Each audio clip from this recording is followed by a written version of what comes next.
Hello, friends. Happy Friday. I hope you're all doing well tonight. I hope your weekend is off to a great start. And it's so good to see so many folks showing up tonight. I really appreciate it, especially after being absent last week. Thought you might forget about me.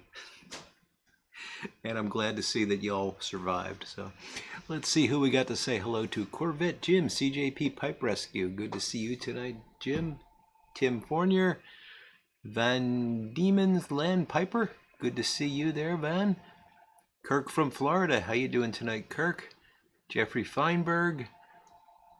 Steph and Skip Kane, hello there. Looks like you would, no, it's an illusion, Steph. Signalman Tony from Rhode Island, hello, Tony. Got your lighter with me tonight. Mossy Piper, how you doing, Mick? Great to see y'all.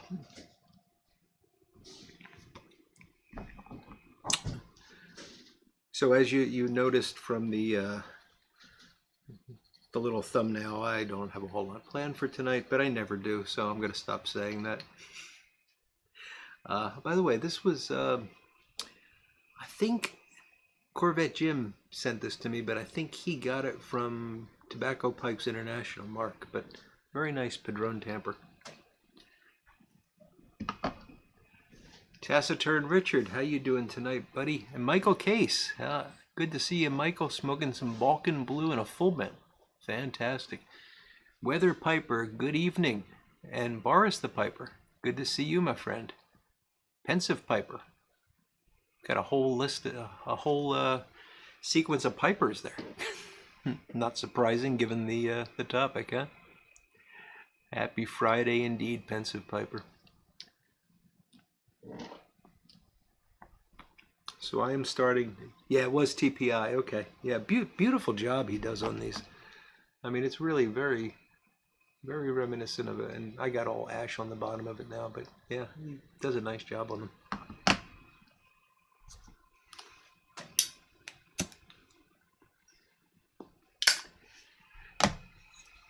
Doug Owen, hello Doug, good to see you tonight. Steph, you never have anything, well, it works out just fine anyway, Steph, doesn't it? But tomorrow you're going to be working on the house. Yeah, it looks that I've seen some of your pictures on Instagram. It looks like you got the pipe stuff in order, so that's, you know, that's a big win. Clarence Wood, how you doing, Clarence? And Bonapipe. Oh, Steph, thank you so much. That's very kind of you. And it gets a foghorn, of course. Wait for it. Longhead Piper and Burley Piper and B.A. Bourbon. Good to see you guys tonight. JMZ 56 and Ganjuana. Good evening all. Room is filling up nicely.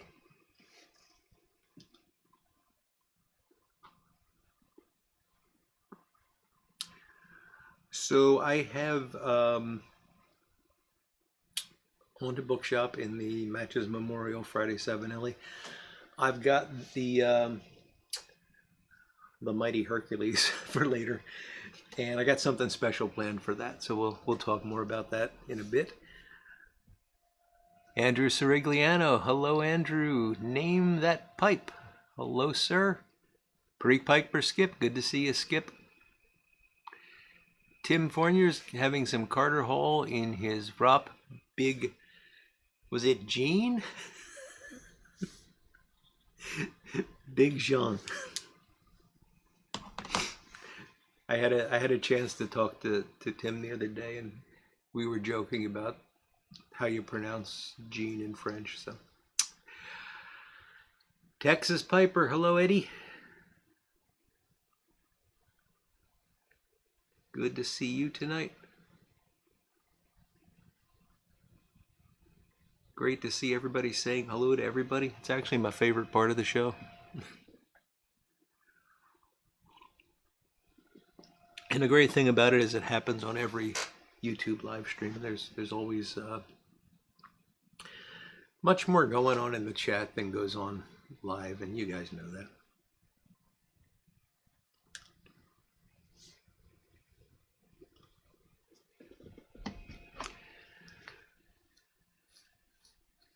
Doug Owen just talked to his friend Mark, the Bremen pipe smoker. He says sources are saying Samuel Gawith tobacco is no longer available in Germany and not imported, period, to UK due to custom issues with the EU. Do you mean not imported outside the UK, Doug? That's a big deal. Ochoita, hello, my friend.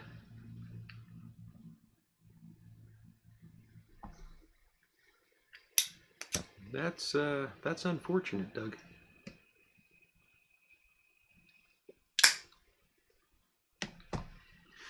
Jack Kurtz, hello, buddy. It's good to be back. Having the Spaniel pipe tonight. Fantastic. And I bet you got some haunted bookshop and some honey whiskey to go with it, don't you? Piper on the 45, finishing. So you went on the Sutler Factory tour. So you're down at the show. Why can't I think of the name? Richmond, the Richmond show. Yay, camaraderie. It's close enough. I speak spell corrector. It's made in the UK, right? So it must be they can't get it out of the UK because of Brexit and such.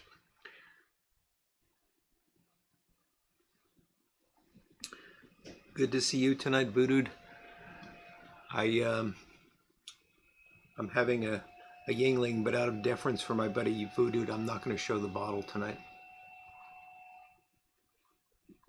Actually, it's because I left it upstairs, but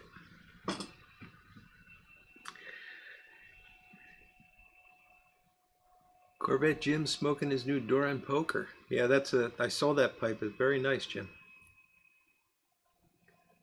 Ryan Doran makes some really nice pokers.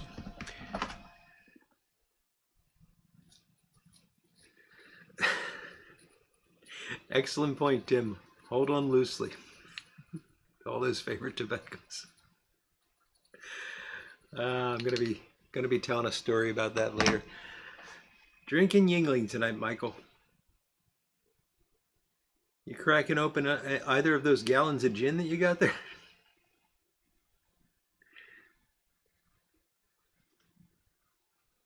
I can't get the Samuel Gawith in the German shops, according to Boris the Piper. Oh, Piper on the 45. You're so okay. So Flat Cap is there and he's doing a video. Gotcha. Yeah, I had hoped to actually go to the Richmond show. I even said a couple times that I was going, and I was going. But then something better came up. It's terrible to say that, but I found out that they are doing a big screen showing of Dracula 31 and Frankenstein 31, the original Dracula and Frankenstein, Karloff Lugosi, on the big screen, double feature. Plus, they're going to have a whole like historical background shots from the sound stages and stuff like that. They're going to take you on a tour of whatever's left of those sound stages. And I thought to myself, well, I can either go to the Richmond show or I can go to this because it's tomorrow night. I can't do both. And this is a once in a lifetime opportunity. I've loved these movies since I was about 8 years old, and I've never seen a chance to see them on the big screen. So Dracula and Frankenstein won over the pipe show.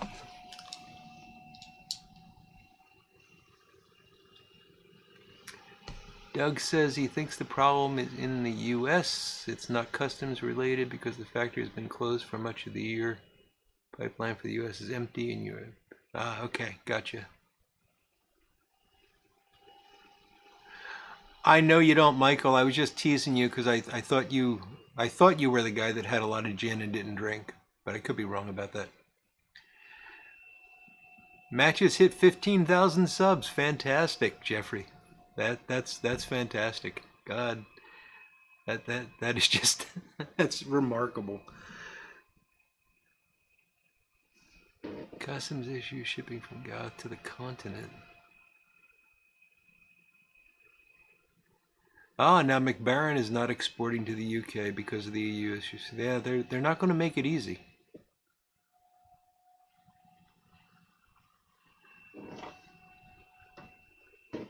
Well, Voodoo, do you want me to throw some in the car and drive up? I mean, I'd be happy to bring you some if they don't start selling the Yingling in Wisconsin. I would gladly drive up there with a case.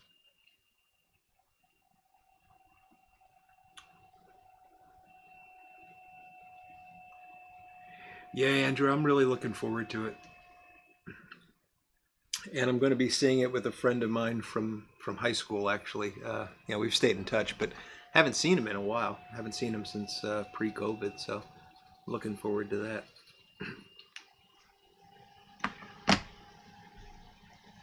Tim Fournier's having some gin and juice.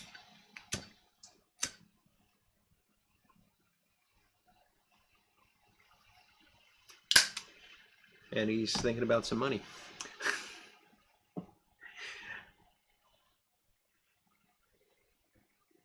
I'm gonna if you I'm gonna tell you an earwig story later.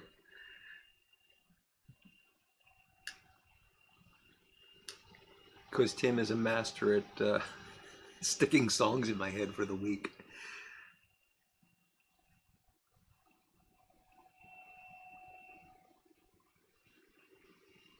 Street Glide Piper, how you doing, buddy?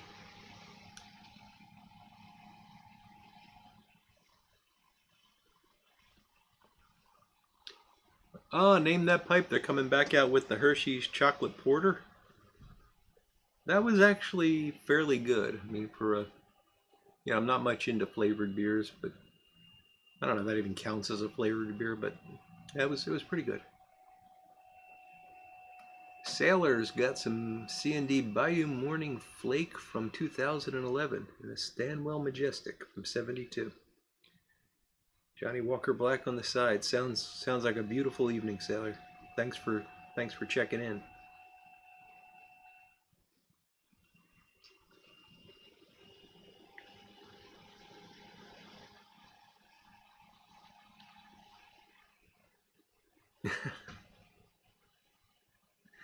I'll take your word for it, Michael, but I'm guessing you're right about that.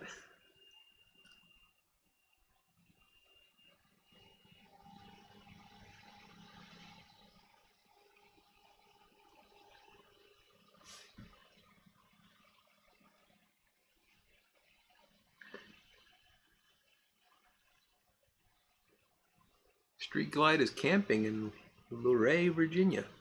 Nice. Hope it's not too cool there. And Tim is drinking coffee. Yeah.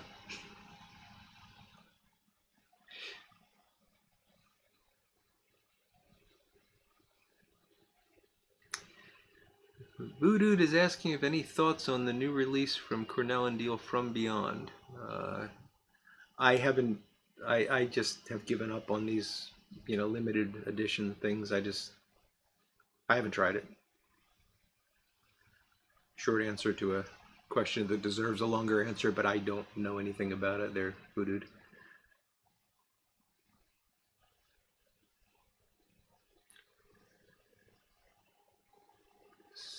Smarty, that's Smarty Bob. Smarty Bob, hello, welcome.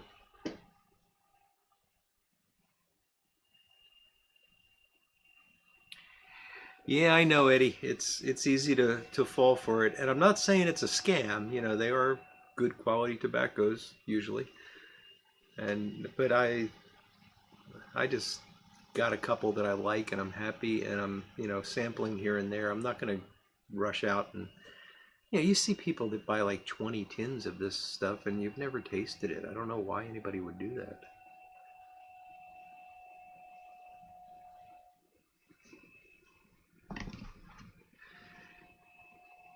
Yeah, I bet that does age well, Sailor, the Bio Morning, because it's pretty heavy on the Perique, but it's got some nice Virginias in it too.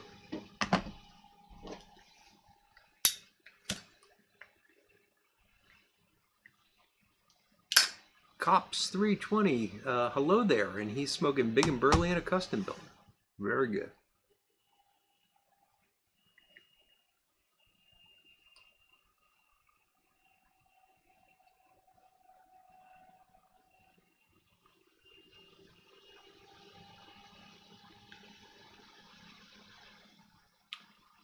Could be, Tim. Could be. Little Fat Morgan, how you doing tonight, Todd? Good to see you, buddy. That's unusual.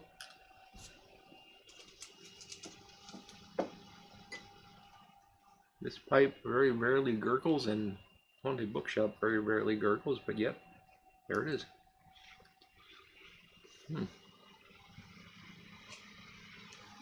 I'm getting to the bottom of the bowl, and I might have just over-tamped.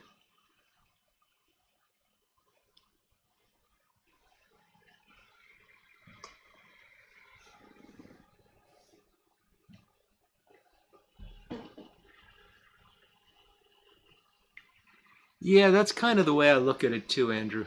I mean, it's not that I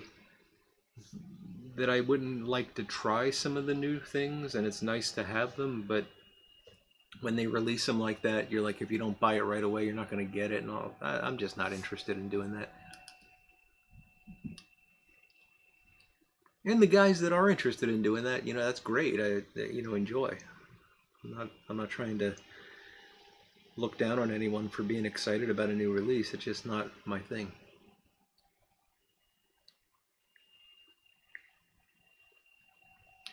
I think we have gotten to the bottom of this bowl of Haunted Bookshop.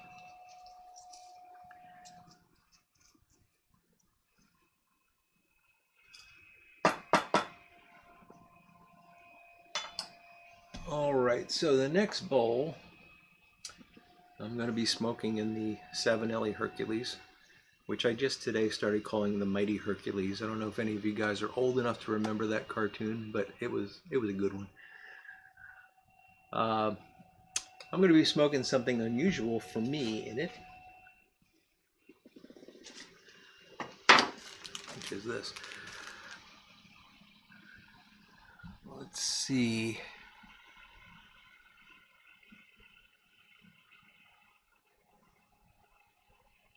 Patrick Grant, hello. And Todd is smoking one of those Avanti cigars. Very nice. So, what I have here is Cornell and Deal's Big and Burly. And I've had this in the past. It's been a long time since I've had it. I mean, a really long time, probably over 10 years. John used to tease me about this because he liked it, and I'd say, oh, I don't know how you can smoke that stuff with a lot of Kia, and he would say, oh, come on, it's got practically no lot of Kia in it. You're being ridiculous. But to me, I couldn't taste anything but a lot of Kia. And more recently, a couple people, Everett Young, Johnny Ford, and a few other people have been telling me, you got to try it, you got to try it. It's been such a long time. Maybe you'll like it. So it came in today. I have not even opened the bag yet. It still has the Cornell and Deal tape on it. Like that's some sort of an official seal. But let's see if my memory is... Let's see how good my memory is. Maybe I'll surprise myself. It's a blend that I should like, right? It's burly, it's Orientals. I think there's Perique. Yeah, I think that's right. And then there's supposedly a very small amount of Latakia, just to provide some interest.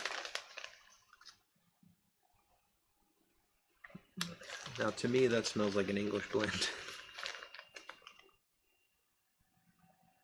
Now more of that that Cornell and Deal Burley and the Perique is coming out, but a lot of Kia is there. All right. Yes, Michael, you can drive yourself nuts searching for the perfect tobacco, but that's part of what makes it so much fun. And Cope 320 says he doesn't like Latakia, but he does enjoy Big and Burly. Well, a lot of people say that, so I'm hoping that that's the impressions that I get as well. And if I don't, it's just because I'm a Latakia wimp and I can't smoke it anymore. We shall see. But nice. I mean, it's perfect moisture in terms of. I like the way Cornell and Deal tobacco comes. Some folks say it's a little dry, but I like it. Eddie, I know. So now I'm gonna, if I say this is too much Latakia for me, you're all gonna think I'm a huge wimp. But every time John would bring it up, and I'd say, "Oh no, Latakia," and he'd say, "Oh, come on." And I thought to myself, I got to try that, and I never did. And now Everett and Johnny have both been pushing it, so we'll give it a shot.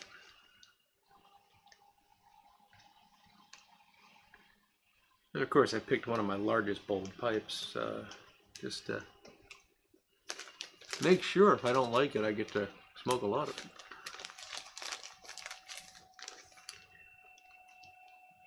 Michael, I take that as a compliment. We are all a little nuts. And I'm happy to be counted amongst the nuts. Tim Forney, Whitey Ford, yeah. Soggy Cobbs, reminds you of Five Brothers, really? Well, that'll be nice. I like Five Brothers. Burley Piper says Latakia is barely noticeable. Yeah, I hear people say Latakia, but I've never said that, Tim. So, one of his friends says it tastes. Name That Pipe says one of his friends says it tastes like burning garbage. No, I wouldn't go that far. It's just not something I like. And Van Diemen just loaded Royal Yacht into a Country Gentleman Cobb. Nice. All right, here we go.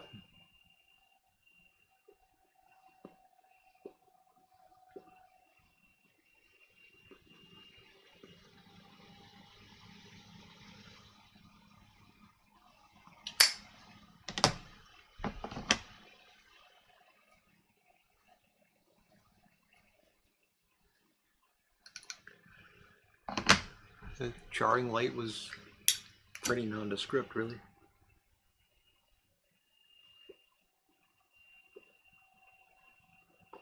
Which is probably more about me than the tobacco, going straight from Haunted Bookshop is something else.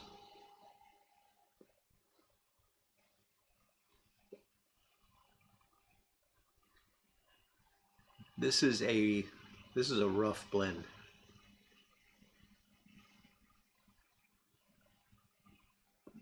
It's got those rough edges that a lot of Cornell and Deal blends have. This probably needs to sit for a while, just to sort of take the edge off of it.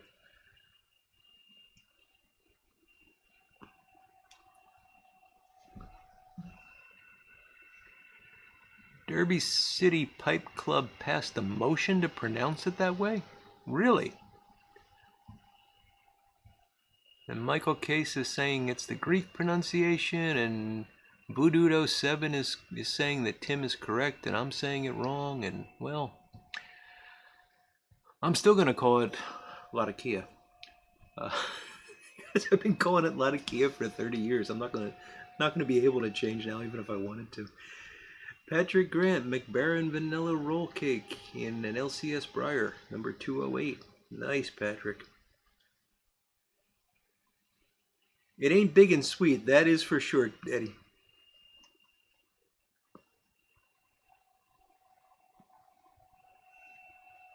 Piper on the 45 made an accidental blend of Carter Hall and Big and Burley. So what would that be? Big and Cartery?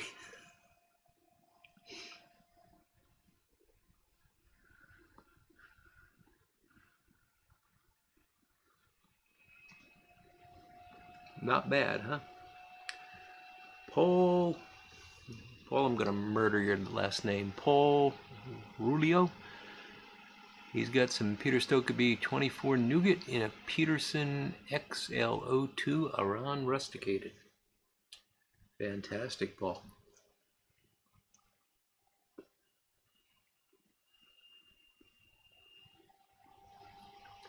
I don't know how there are people that can smoke this and say they do not taste Latakia.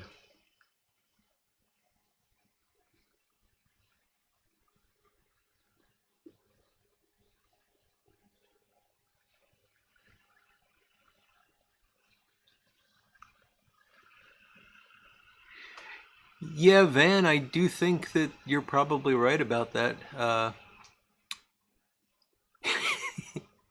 Sorry, Van. You're right, Voodoo. I'm just not Syrian. Van, I think that there are, you know, there's just not as much tobacco laying around as there used to be, and that's probably a good thing for the business and for the future of the hobby, but it means we might have to be a little more patient as things kind of meld.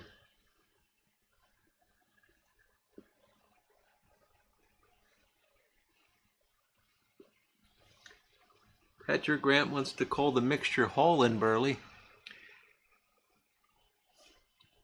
Hall and Burley, weren't they, didn't they do a duet act in the 80s?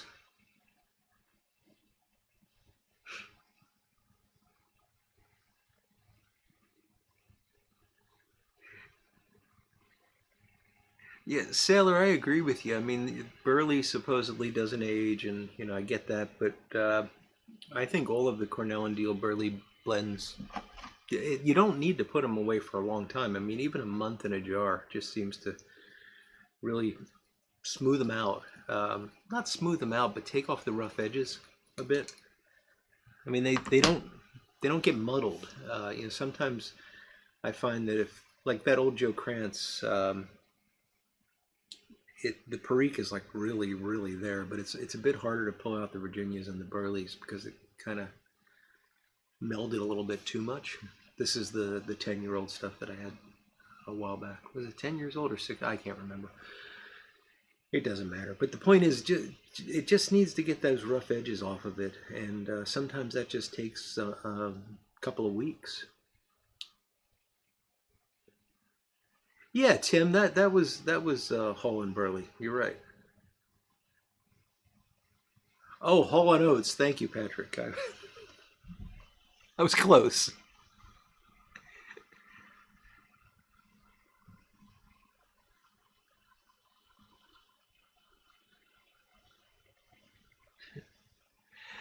Amen there, Tom. Northwest Pipe Smoker. When in Rome. So we'll stick with the American Latakia.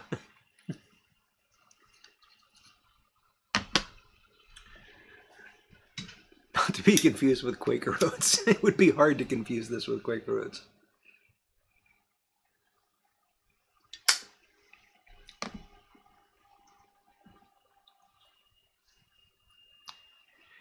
Yeah, Tom, I think that's one of the reasons I don't like a lot of Kia blends anymore. The loss of the Syrian and the Cyprian's just a bit sharper.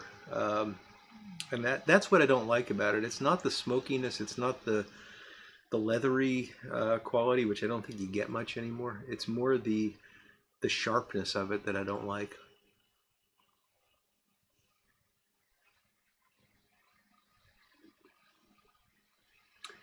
But I can see why guys like this. I mean, it's not terrible. It just to me this is a blend where I can taste Latakia, and I'm not a fan of Latakia, but it's a good solid blend. That burley's really there. It's supposed to be Perique in this. Yeah, here's Perique in it. Very evident on the retro hill, not so much on my palate.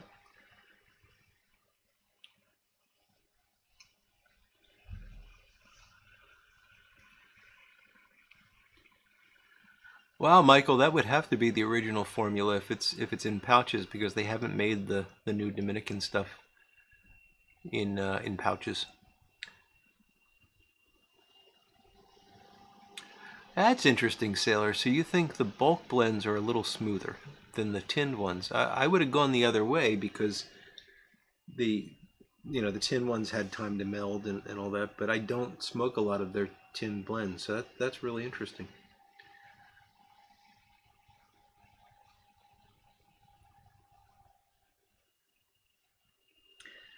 Tim, I'm trying to make a joke out of how they would say Latakia in Rome, but I can't do it. So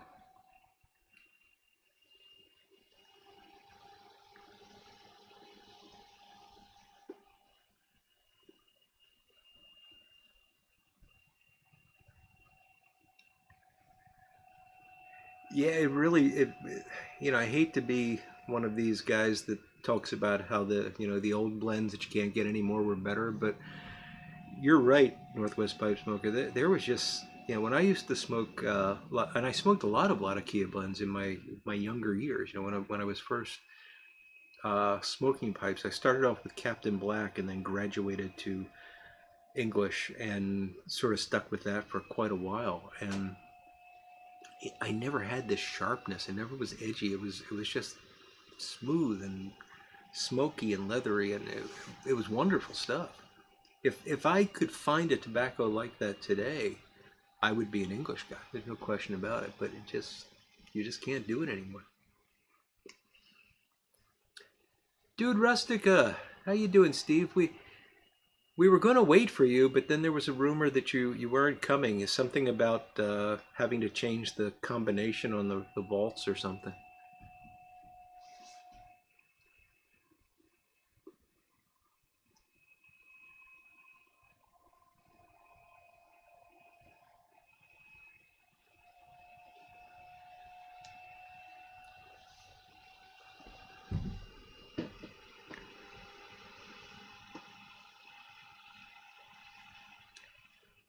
Good question, Jim. Where is Everett?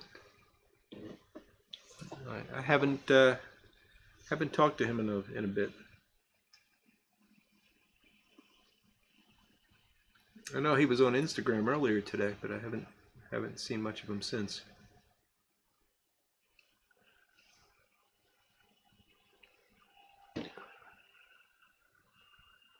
Oh boy, that sounds like a lot of fun there, Tom. Hacking through blackberries and getting all bloodied up looking for property corners. Good stuff. At least you feel like you've done the job, right? You got those numbers fixed? Okay, okay, Steve. Oh, Everett's gone for. Oh, yeah, yeah. I think I understand.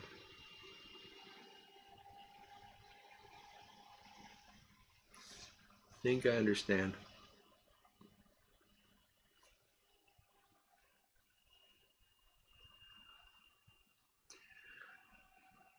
Pipe time. You should smoke that 2014 tin of vintage Syrian because it's not going to get better. It's only going to diminish. So no point in saving it. I've got a tin upstairs. I don't know what year it's from, but I probably got it in 2016, 2017, something like that. And I'm going to open it this winter because there's just no point to saving it.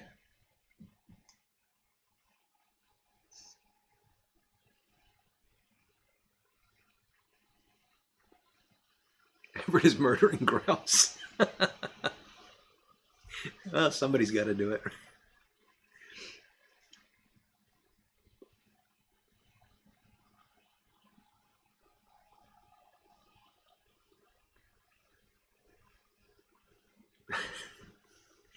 That's hilarious. Tim Fournier says he almost bought some Rustica, and then Dude Rustica comes along and asks what stopped you. It was probably you, Steve.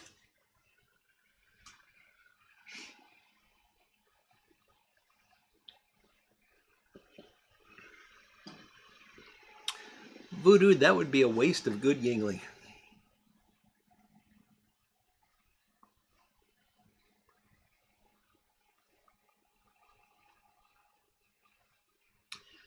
This is interesting. It's also got sometimes Burley has like this bitterness to it. I don't know exactly what to call it, and this has got a lot of that. Popo Piper. Haven't been on. Yeah, it's good to see you, buddy. I have lost a bit of weight, and thank you for noticing. Doing fantastic here. Hope you're doing well.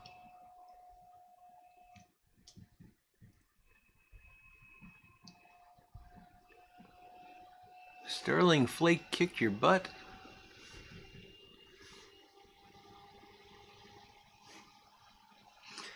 Just having fun with you, Steve. Chip, good evening to you. Good to see you tonight.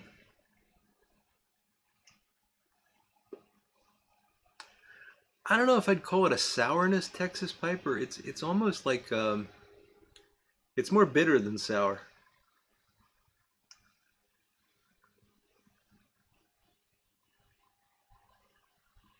Yeah, it's interesting, and I don't get it from a lot of burleys, but I have.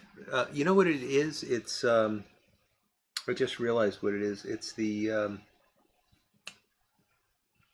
I realized what it is, but I cannot think of the word.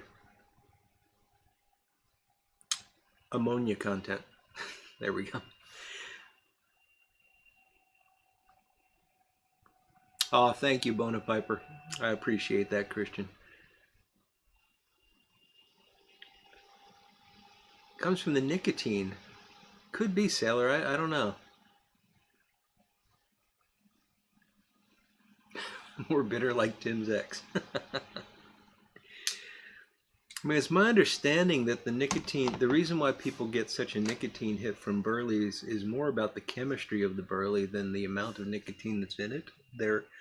It's a more alkaline leaf, and therefore the smoke is going to be more alkaline, and your the lining of your mouth is it's easier to absorb alkaline nicotine or nicotine that's in an alkaline solution.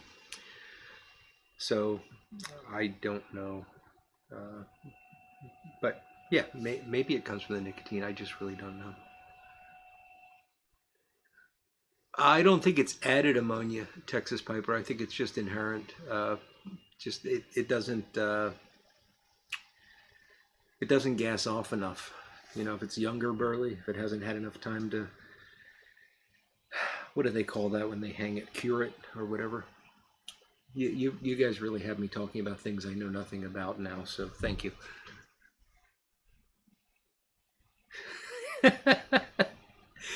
Ah, Voodoo, that's funny. Hillbilly Piper, hello, good to see you. The alkaline is more readily absorbed, Sailor. Yeah, I think I thought that was right. Ben Greenman, good to see you.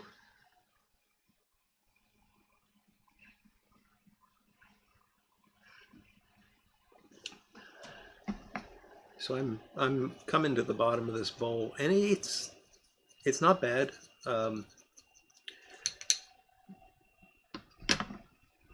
I definitely got the Latakia all the way through.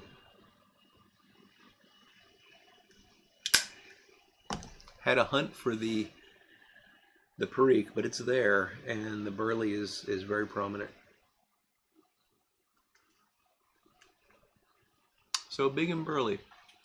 I don't think I'm going to be stocking up on it, but I'll enjoy this ounce and maybe order again. I don't know. The ammonia could come from the goldfish bowl, Tim. That's a possibility. There is some ammonia in goldfish bowls. I don't know if it's a fermentation product, Piper on the 45. It could be. Could it? I don't know. The vinegar is a fermentation product. Um, so yeah, I'm not sure about the. I've forgotten the word again. Anyway, you know what I'm talking about. Or if you don't, you probably don't care.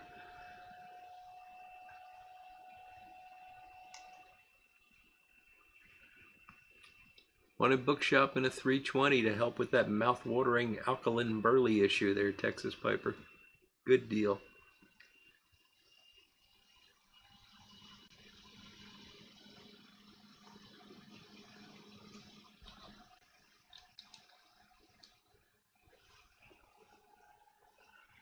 Tambolaka. Not familiar with Tambolaka, Steve, but you can send your car down the quarter mile for a record run. That's pretty good.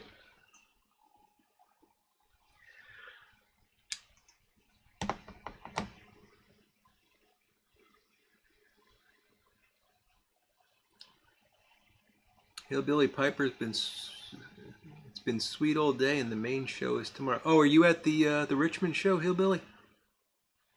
Beans 316, how you doing there, buddy? Good to see you.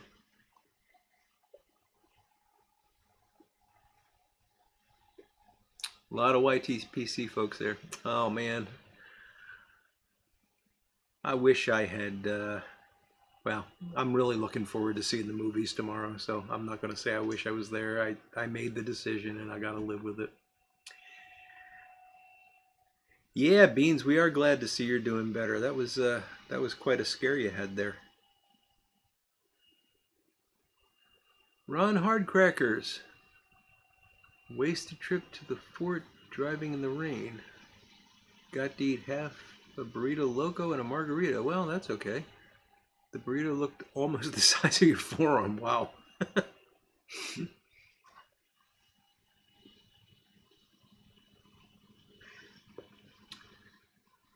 Yardism has had that blend that Steve was talking about, Tembolaka. Tembolaka is a tobacco from Indonesia, according to Patrick Grant. That's interesting.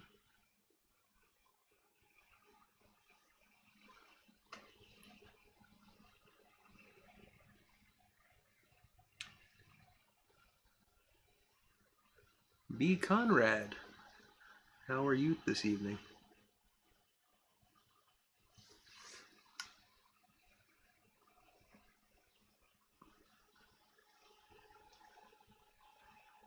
Michael Starcher, hello. Folks are really rolling in now.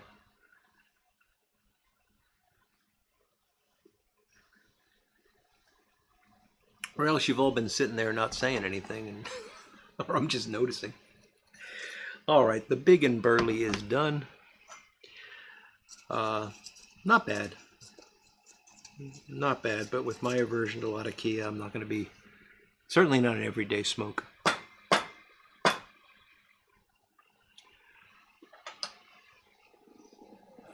So let's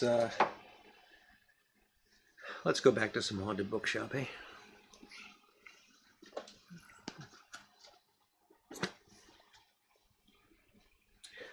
So if you guys missed it, I am skipping the Richmond show because I got the opportunity to go tomorrow afternoon actually, to see the original Dracula, original Frankenstein, Lugosi and Karloff, to see them as a double feature on the big screen, and I just couldn't pass that opportunity up.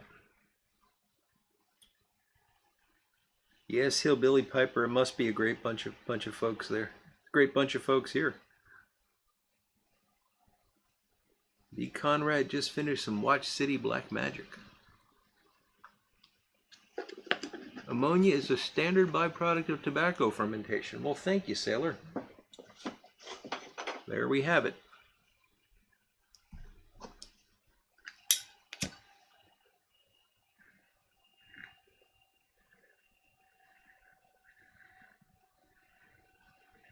I wonder if that might have something to do with aerobic versus anaerobic.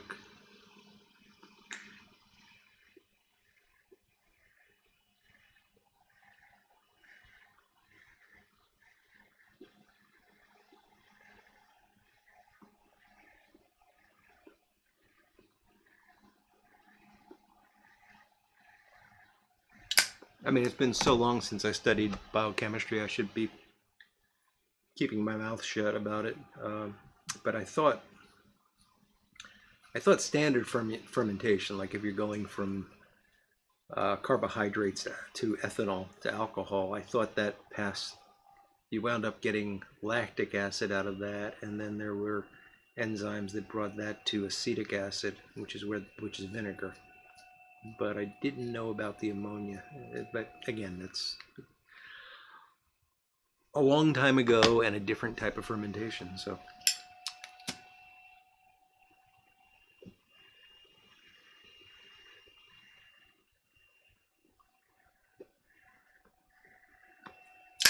Komodo dragon poop, Clarence, that's a bit severe. Well,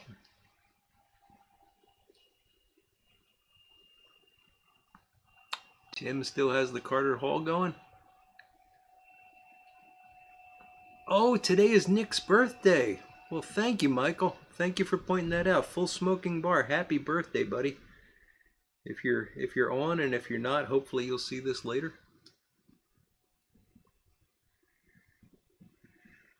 He seems to be happily settling into his new digs.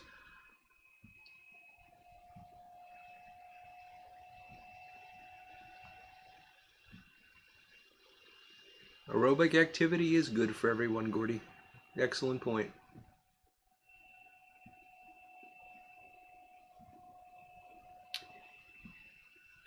Yeah, Michael, I'm really looking forward to the restored print. That's going to be something special. Tim watched Dracula today. He's marching through the Universal films.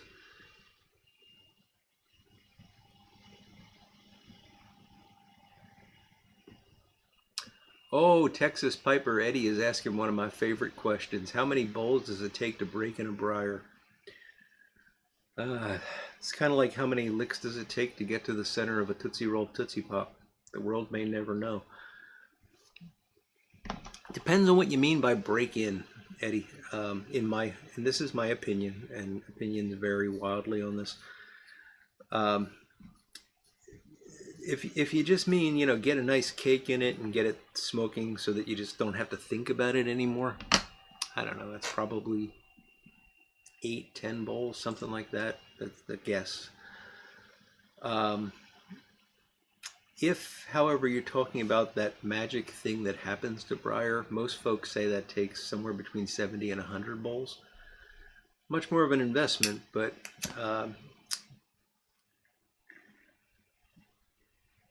I've experienced it. I've had pipes that I thought were just okay that just all of a sudden came alive after years. And I learned from that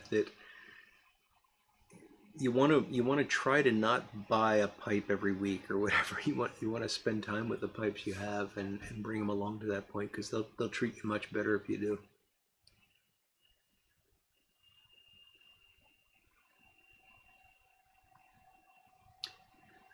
So Patrick Grant says it's Tambalaka, and it's from Indonesia. It's rolled in 10-foot logs and left to age for 5 years, then cut into either 3 or 5, I'm guessing that's foot pieces, to be sold as pipe tobacco. Huh. Interesting. Popo Piper, I am working on a Halloween themed show, a Halloween themed video, like I've done in the past, and I'm hoping I'll get it done. It's gotten a little out of my hands lately because I've been very busy, but I think things are settling down a bit, and I'll be able to knock that out.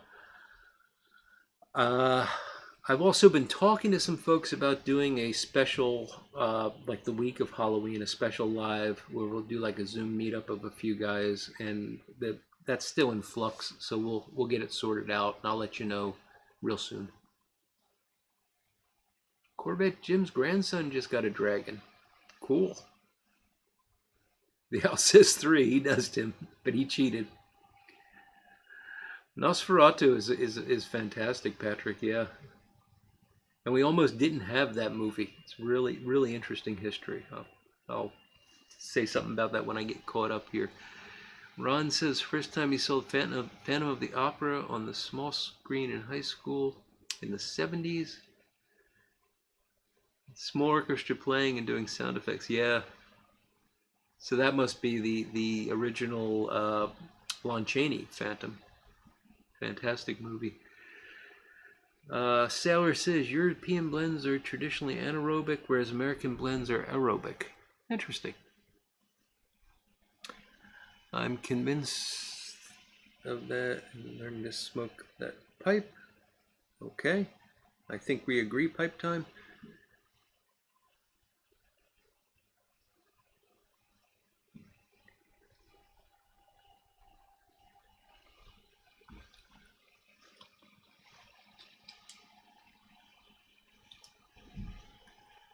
Oh, no need to be ashamed, Eddie. Just work on the ones you got. You'll get them.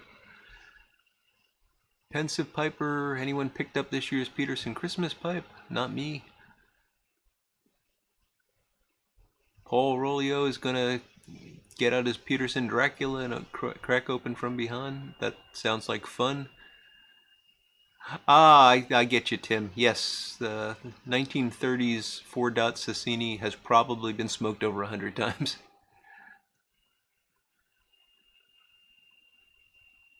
Ah, no problem, Doug. No problem. Glad you made a sale there.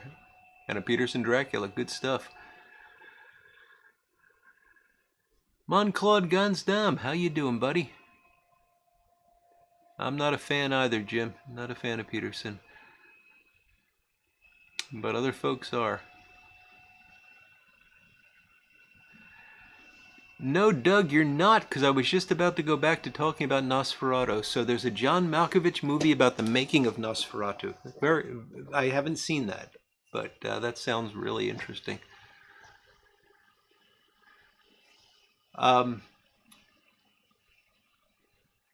Clarence, that's really kind of you to say, buddy. Sorry your week was a bust, but yeah, we had a fantastic anniversary. We went out. We didn't do a lot. We went to the zoo. We went out to dinner. We had a really nice dinner, and just watched a couple movies and stuff like that. It wasn't anything over the top, but we enjoyed it, and it was just nice to put everything aside and spend some time with her because she is wonderfully tolerant of me and all the various distractions I have in my life that keep me from being attentive to her. So when I get the chance to do something like that, I think it's a good thing, and she seems to appreciate it. So thank you, Clarence. Nosferatu. That movie, if I'm remembering the story right, there was a legal dispute between Bram Stoker's family and the German company that made Nosferatu. And Bram Stoker's family won, and the judge ordered all copies of the movie to be destroyed.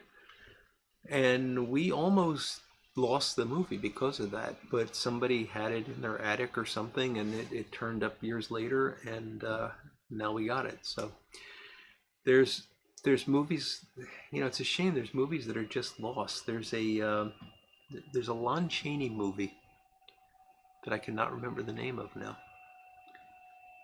that is supposedly gone forever, but people still wait for this thing to show up. Um, it's just really amazing how somebody just tossing something in their attic can lead, all these years later to us being able to enjoy something like that.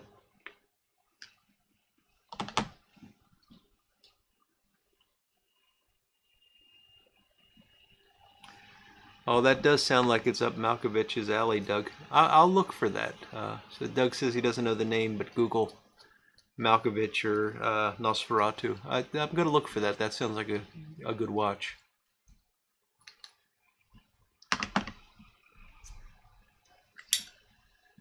Willem Dafoe is in it, Monclaude?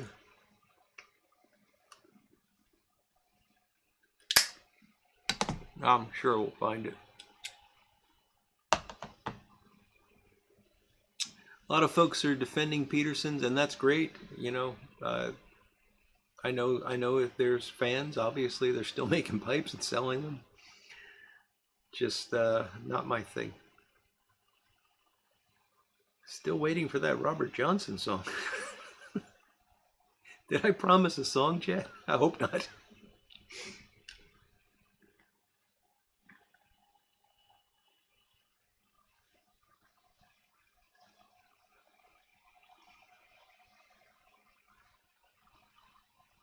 Yes, Tim, that is true. The opening, there is a mention of Nosferatu. I think twice, actually. I think it's in the carriage, and then later when they stop at the small town where they try to warn um, Renfield not to go on.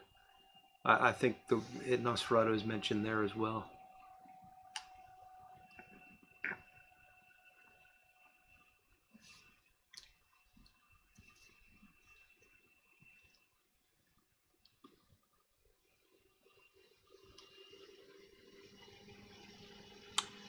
Metropolis was a strange movie, Patrick. Yeah. Shadow of the Vampire. Okay. It's on DVD and it's incredibly creepy. Thank you, Doug.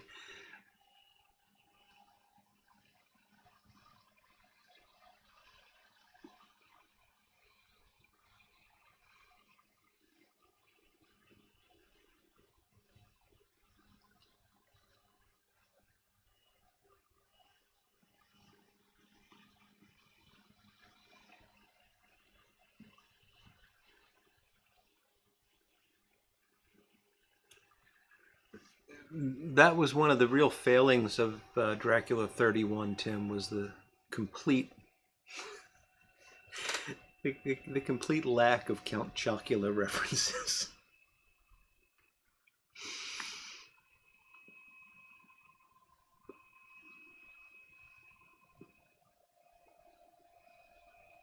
Scott at the 16th day. Hello there, my friend. Monclaude's got an old K&P straight shamrock billiard. I'm sure that's a wonderful pipe there, Mike.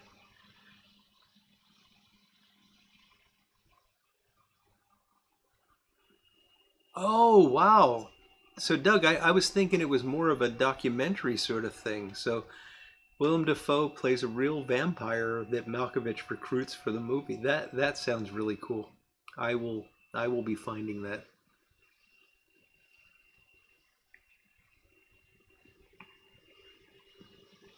Count Chocula, he was a great actor, Chet. That Frankenberry, not so much, but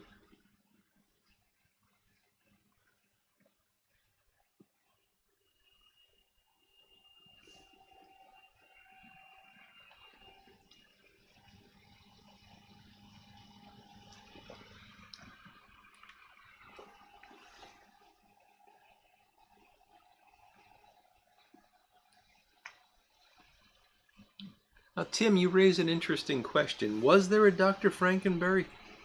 Because that character was called Frankenberry. And of course, we all know that the character in Frankenstein 31 was the monster, not Frankenstein, right? It was Dr. Frankenstein.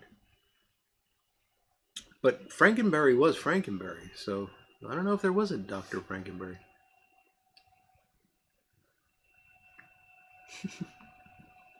There you go, Michael.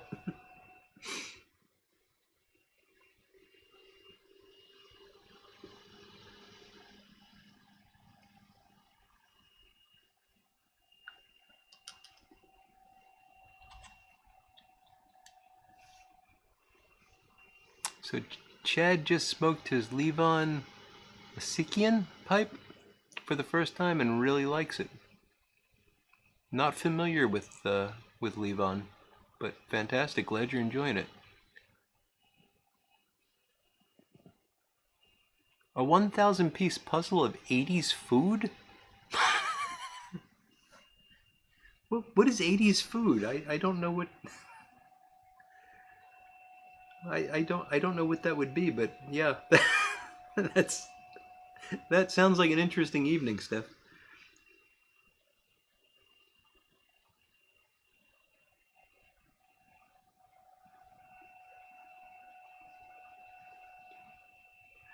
Military General Mills. Gotcha, Chad.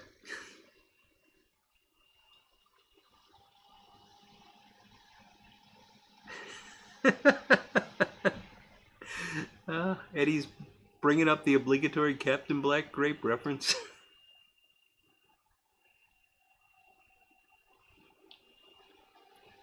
Patrick Grant says he enjoyed Interview with the Vampire. Not familiar with that one, Patrick.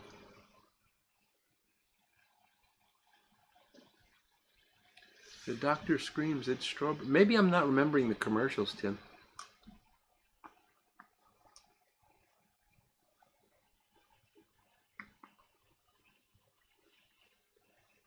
Oh, yes, Young Frankenstein was hilarious, Doug.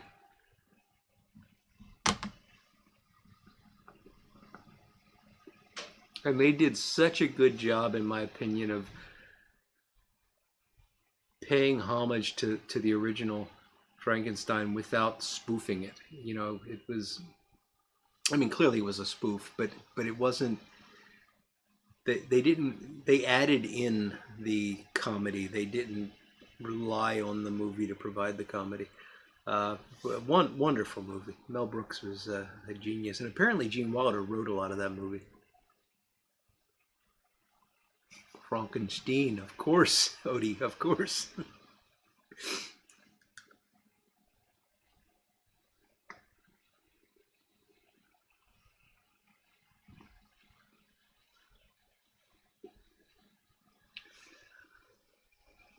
Betty Crocker Tiara dessert. Wow.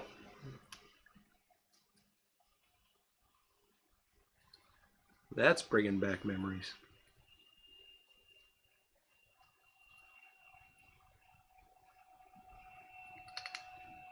Cafe Frankenstein. Yes. Yeah, Ron, you wouldn't want to confuse that. Although, as Tim points out, hot dogs and beer, how can you go wrong?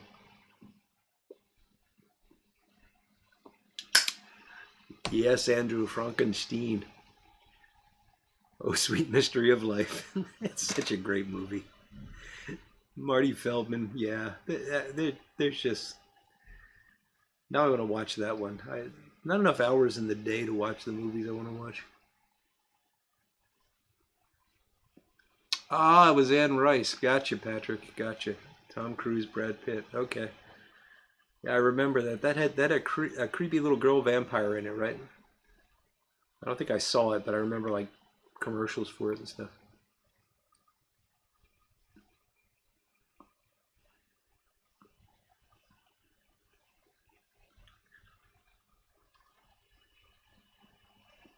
I've always found, and this is true in the Dracula films as well, the female vampires. I've just, for whatever reason, they seem to be particularly creepy, and it's probably because they never gave them lines or anything, and they were just wraith-like and very. I just found them creepy, and then there's something about children in horror films when they're on the other side that is very scary. So combining those two in that character, I found that to be very creepy. Scene in the cabin when Hackman sets fire to the monster's stomach and light the cigar. Yes.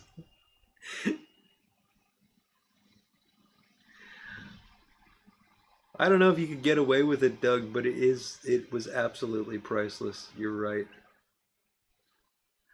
YTPC screening of Young Frankenstein. We should do it. Fire good. Yeah, we really should consider that, Tim.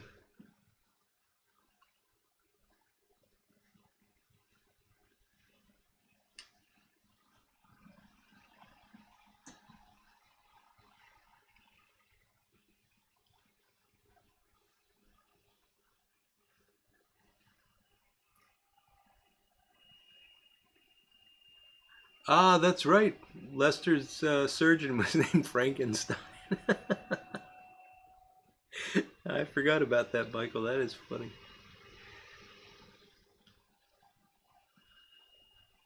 Ooh, Eddie, that's a good question. So, someone that hasn't seen any of, I assume you're talking about the Universal films. One standout. If I had to pick just one, I mean, it's so Frankenstein is one of my favorite of the Universal movies. It's not my favorite, but it's very high on the list. My favorite is actually Bride of Frankenstein. I think there's just some really good acting in that, and I just think it's a better movie in a lot of ways. But I don't think you could watch it without watching Frankenstein. But it's a sequel, so it kind of makes more sense if you see Frankenstein first. And of course, the original Dracula is a great movie. So I'm not answering your question, Eddie. Anybody else have any thoughts on if you were going to start with just one Universal film, what it would be?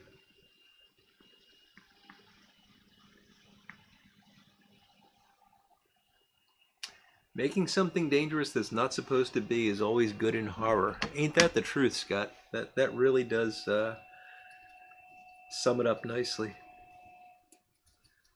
Oh, Lord Hogarth, that putting on the Ritz number was hilarious. Yeah, with what was that guy's name? Peter, was it Peter Boyle who played the monster?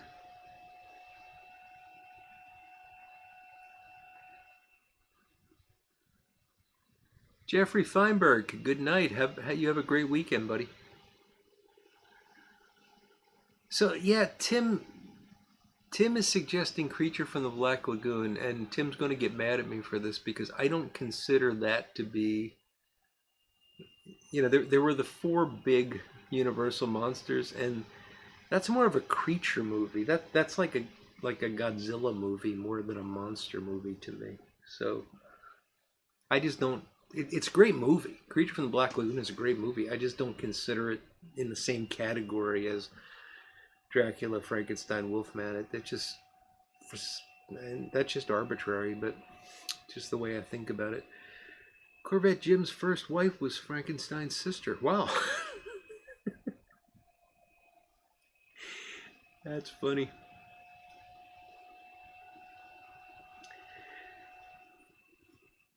Yeah, Elsa Lancaster. Boy, that was a hairdo.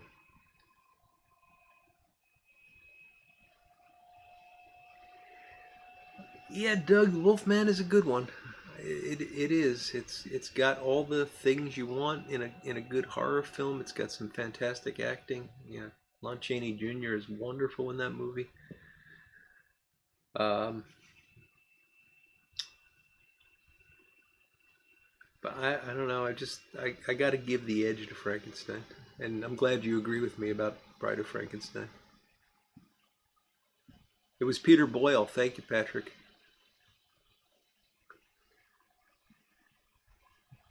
Not a big fan of Abbott and Costello Meet Frankenstein. Name that pipe. It's a great Abbott and Costello movie, but yeah, it kind of makes me sad.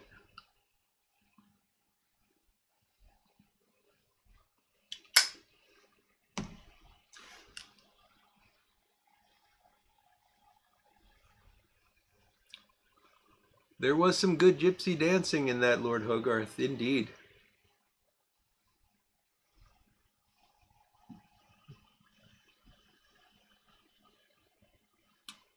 Yeah, Karloff in the original Mummy. Good stuff.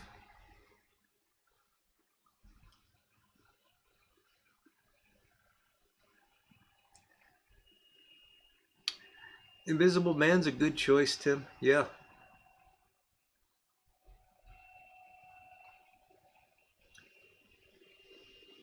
And name that pipe putting in another vote for Bride of Frankenstein.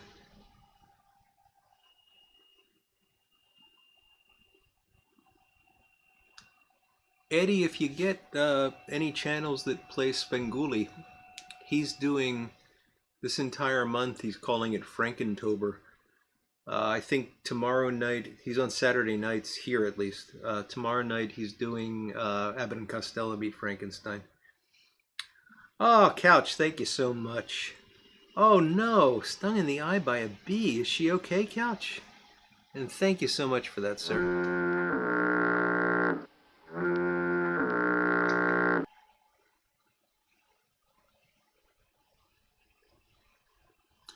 Citizen Tom, how you doing? Good evening to you.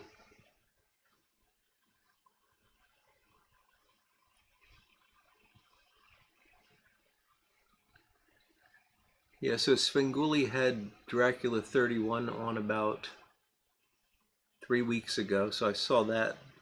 Um, and now I'm going to see that tomorrow on the big screen, so it'll be interesting to see if it feels different.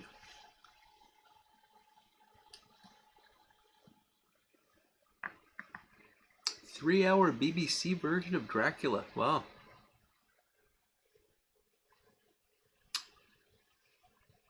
Oh, Steve's making an Invisible Man joke. He really made it boring. Okay, Skip, I won't look for that.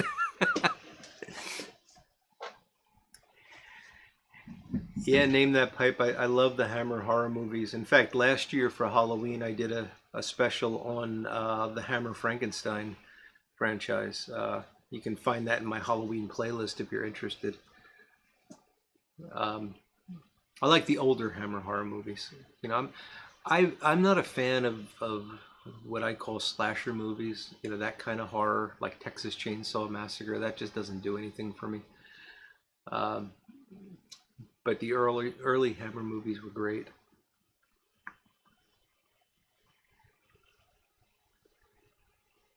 She likes eating bees. Well, I'm glad she's okay, Couch. But man, stung in the eye. Was it actually on the eyeball, or was it the like her eyelid or something? The Real Frankenstein. I don't remember that one, Tim. Ah, right. She is a Patriots fan, so I guess she had it coming to her.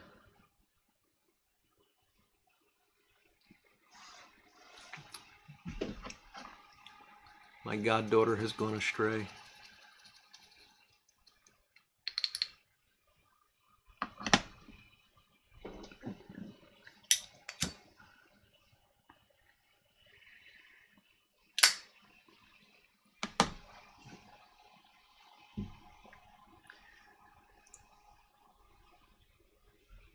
Yeah, I think I agree, Paul. The Hammer films are a must.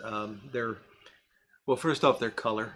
You know, the Hammer's Frankenstein was the first color horror movie, which is really remarkable if you think about it. Um, they use color in such a great way. You know, it really brings out the creepiness of the movie. They used it well, and I think they're probably in a lot of ways they're probably better Halloween movies than the Universal classics, just because they appeal more to a modern eye. Uh, but there's something about those early Universal films that just get me every time. You know, they're both great. I'm glad I can watch both of them.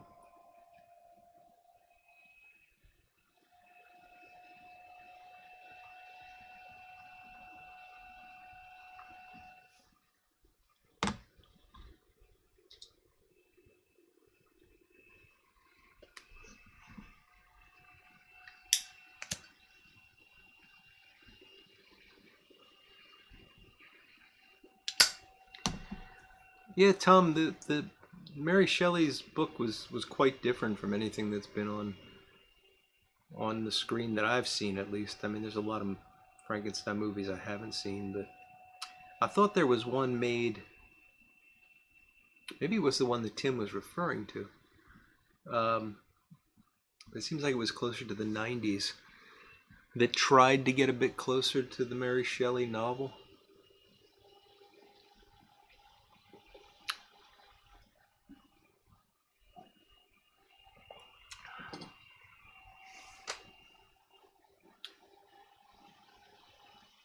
All right, Piper on the 45. You have a good weekend too. Thanks for joining us tonight.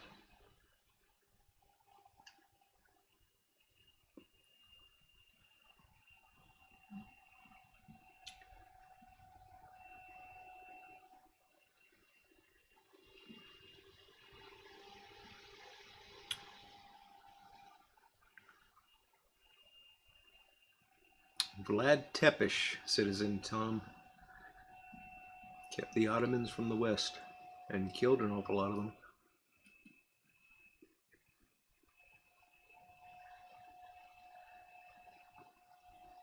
Some in rather horrible ways.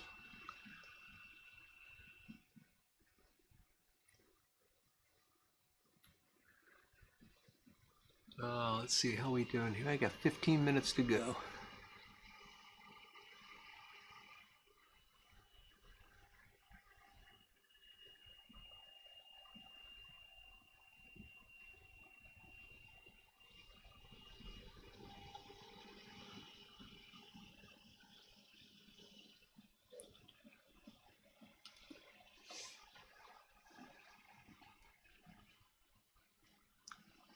Okay, so the one I'm thinking of was later than 73.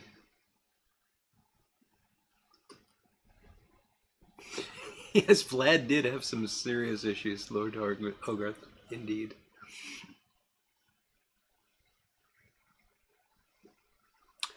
That's true, Tom. Life is worse than fiction a lot of the time. And to Michael Case's point, you know, there are monster movies are about monsters, and there's part of our psyche that can identify with it, but we can't forget that there are real monsters in the world.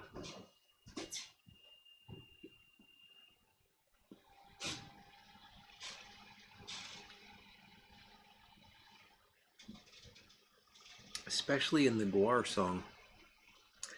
I don't know what that is, Tim.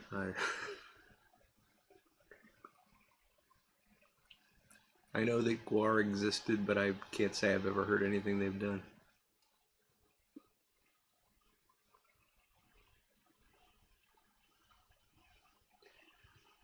So speaking of songs and music, I got to tell you what Tim did to me. So Tim comes on here every week and tries to put earwigs in my ear. If you don't know what an earwig is, it's the song that gets stuck in your head that you can't get out of your head. And he's really good at it. I can't tell you how many times I've shut things down and walked upstairs singing a song that he's stuck in my head, and it's there for, sometime on Sunday it goes away. And he knows it bothers me, and that's why he does it, and he enjoys it. And it's funny. But he's really good at it. So I don't know how many of you know this, but Tim has written. He's written a really nice book.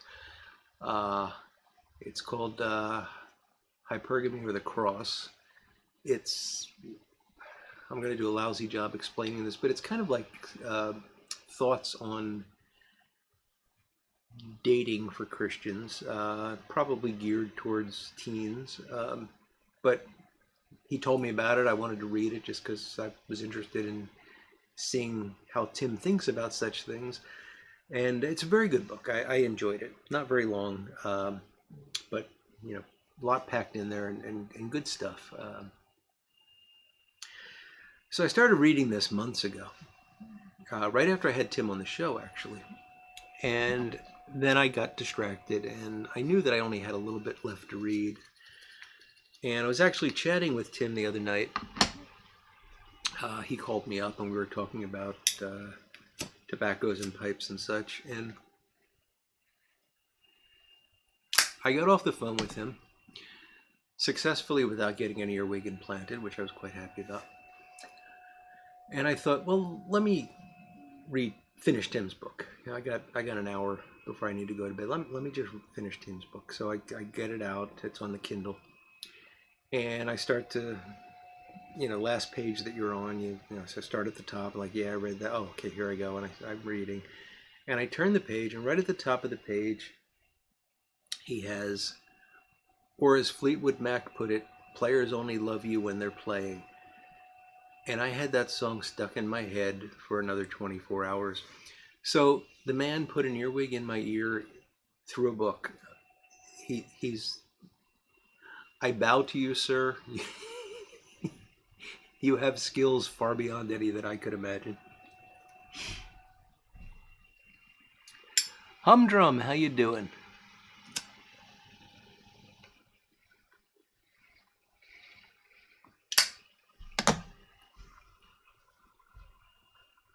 Singing nursery rhymes is the horror movie Psycho High. Yeah.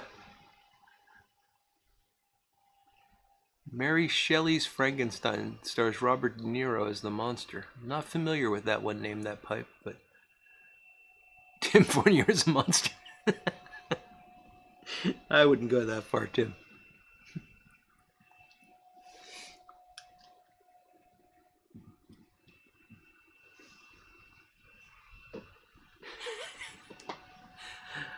Ah, good point, Eddie. Look at that, Tim. You've second-handed earwig to the whole crowd.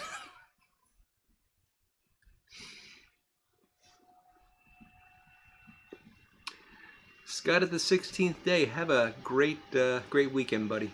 Thanks for joining us tonight.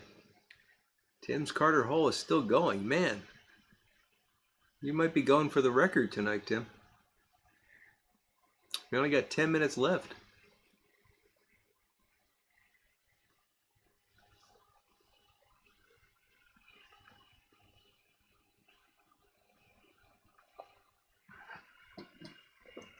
I think I'm at the bottom of this bowl, which is bad timing on my part. I don't want to start another one with just 10 minutes to go. Who am I kidding? I'm going to have another one anyway.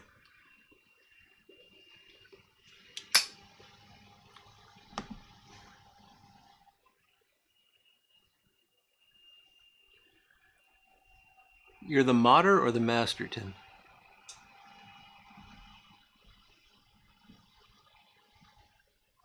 Up, it's done. Okay. So I don't know when you started that, but we've been going an hour and 21 minutes.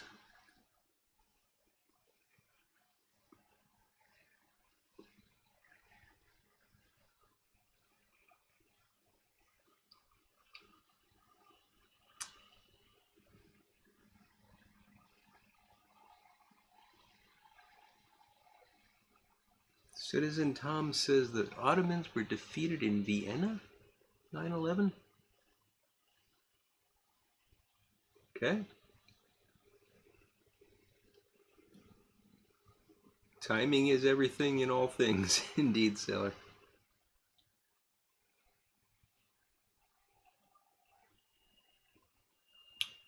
Didn't hear about Eddie's problems, Eddie. What did PayPal do to him? Oh, Lord Hogarth, don't do that. You don't want to start playing that game with me.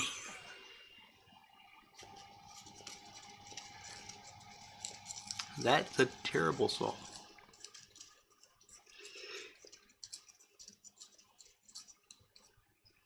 Jim finished his first bowl in the door and poker. How did it smoke, Jim?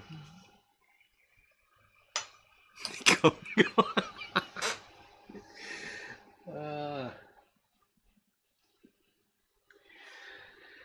All right, should I go with Big and Burly again, or should I just stick with Haunted Bookshop? Got 8 minutes. What do you think? What are you guys gonna saddle me with for the next 30 minutes after I get off of here?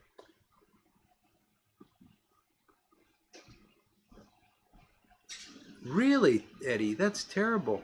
They banned him from PayPal. No warning, even after he followed the guides. That's crazy. Smokes like a freight train. Sounds good, Jim. All right, I'm getting lots of guys that must love me because they're saying Haunted Bookshops. Captain Grape Time.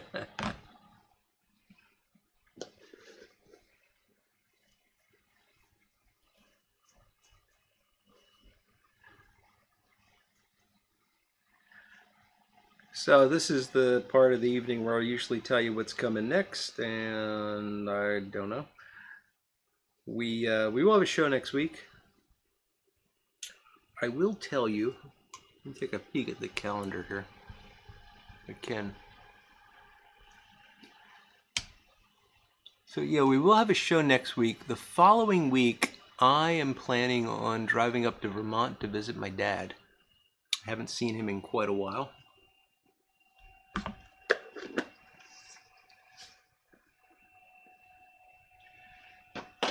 Chad, that's mean. That is really mean.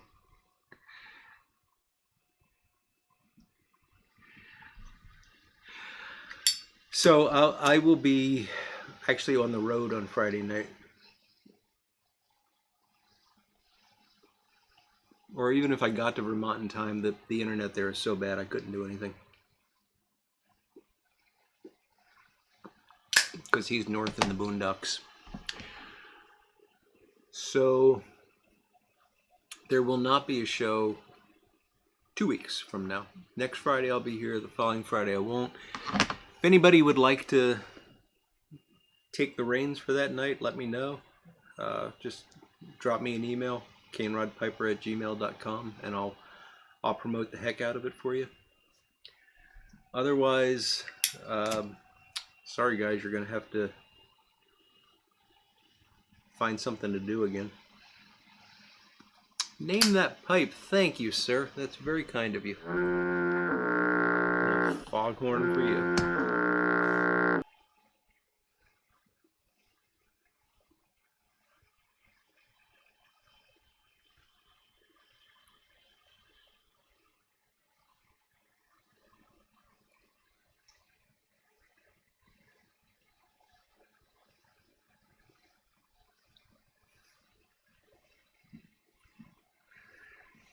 Yeah, Clarence, I'm sorry, but it's been over 2 years since I've seen my dad. So, and the thing is, he's so far up north in Vermont that it starts to get,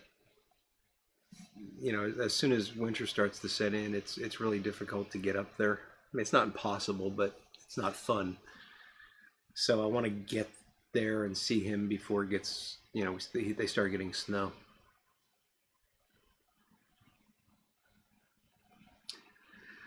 Citizen Tom, I mean, my wife and I had an anniversary. We didn't have a party, but or did you mean the 100th show anniversary party? We did do that, um, which was quite fun, and I enjoyed it.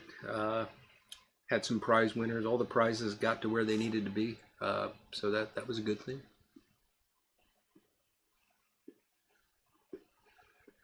Paul, thank you. That's very kind of you, sir. I greatly appreciate it. And I love pressing that foghorn button. So, oh darn it, Tim! I keep forgetting about the Clarabelle horn.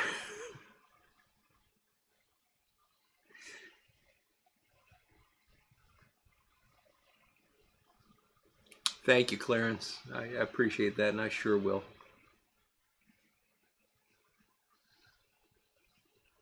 And I'll see if I can take some pictures, maybe do some video up there. It's not going to be possible to probably upload it, but I can at least have something to put together when I get back.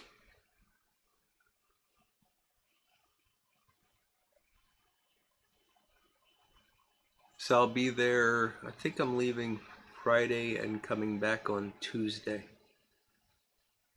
So you'll miss me on Sunday as well.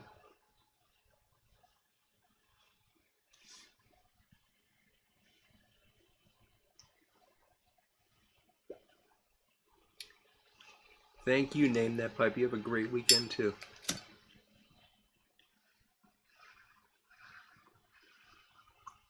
A YTPC earwig spectacular. I'd be happy to organize that, Tim, but I'm not going to show up. All right, Corvette Jim, you have a great weekend, buddy. Be careful with those meds. Make sure you take them all. I'm glad to hear you're feeling better.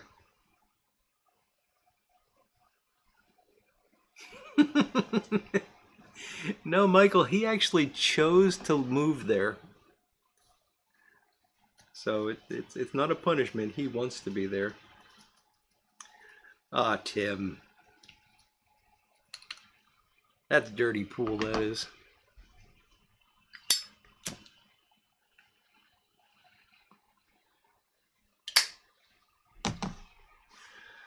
All right, folks, oh, I'm slow here.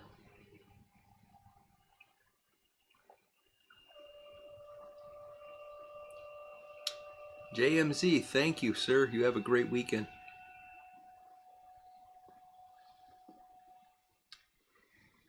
Yeah, Tom, it was our wedding anniversary last week. That's why I wasn't on last week.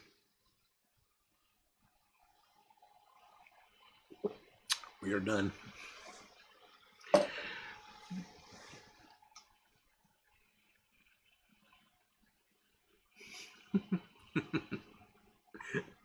Tim. All right, folks, I want to thank you so much. I've really enjoyed this. It's always great to get together with all you guys and just share some laughs. So thanks a lot for being there to make me laugh and to hopefully laugh at my goofiness. You'll have a fantastic weekend. I'll see you Sunday. I'll see you next Friday.